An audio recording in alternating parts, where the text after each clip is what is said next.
If there are children nearby, take them away from the screen. This video is not about tragic accidents, not about bad luck, and not about fate.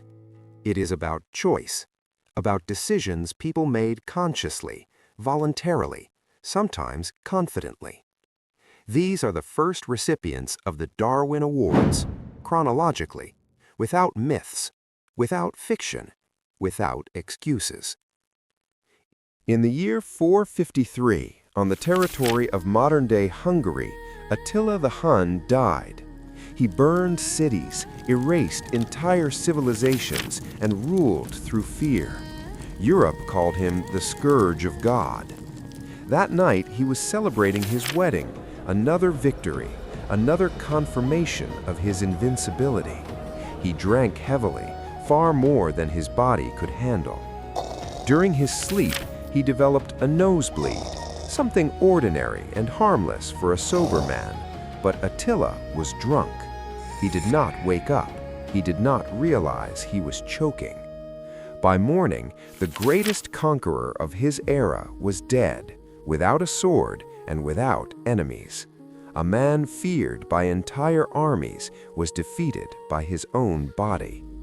In 1190, in Asia Minor, near the Salef River in modern-day Turkey, Emperor Frederick I Barbarossa died. He was the Holy Roman Emperor, one of the most powerful rulers in Europe, leading the Third Crusade. His army marched for days under unbearable heat, suffering from exhaustion and thirst. Soldiers collapsed on the road. When they finally reached the river, it looked like salvation. Frederick rushed forward first, eager to set an example and show strength. In his haste, he forgot to remove his armor. The metal pulled him down instantly. The current did the rest. The emperor drowned in water that barely reached his chest. Sometimes, death requires no enemy, only impatience. In 1601, in Prague, at the court of Emperor Rudolf II, Tycho Brahe died. He was one of the greatest astronomers in history, a man whose observations shaped modern science. That evening, however, was not about stars or planets. It was a formal banquet. Court etiquette forbade guests from leaving the table before the host. Doing so was considered deeply disrespectful. Tycho needed to use the restroom, but chose to endure. He kept drinking. He kept waiting. When the banquet finally ended and he stood up, the damage was already done. His bladder ruptured, leading to severe infection. He died 11 days later. A man who mapped the heavens was defeated by manners. In 1626, in London, England, Francis Bacon died. He was a philosopher, a scientist, and one of the founders of the scientific method. One cold winter day, he became fascinated by a simple question: could snow be used to preserve meat? Driven by curiosity, he went outside during freezing weather and stuffed a chicken with snow to test his theory. He ignored the cold, the wind, and his weakening body. The experiment worked, but he did not survive it. Bacon caught pneumonia and died shortly after. His final experiment proved successful, but it cost him his life. In 1687, in Paris at the Royal Court of France, Jean-Baptiste Lully died.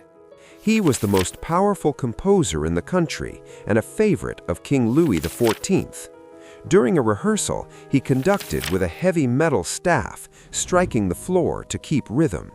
In a moment of enthusiasm, he accidentally drove the staff into his own foot. The wound became infected. Doctors recommended amputation, but Lully refused, fearing it would end his career. The infection spread through his body. Blood poisoning followed. The man who controlled music at court died because he refused to let go. In 1871, in a courtroom in Cobourg, Canada, Clement Vallandigham died. He was a lawyer defending a man accused of murder.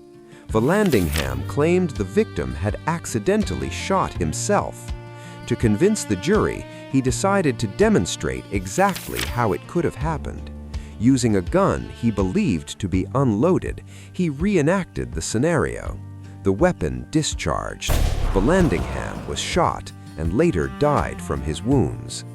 His demonstration worked. The defendant was acquitted. Vallandigham won the case but lost his life, proving his point.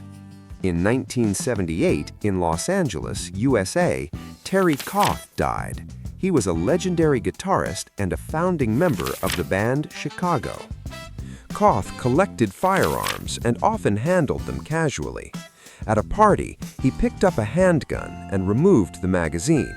Confident it was safe, he joked that the gun was not loaded and placed it against his head. He did not check the chamber. The gun fired. Sometimes experience creates false confidence, and false confidence kills. In 1984, in Los Angeles, at the Olympic Village, a man named Reginald died because of a bet. He argued with friends that he could sprint down a hallway and stop before reaching a glass window on the 39th floor. He believed his reflexes would save him.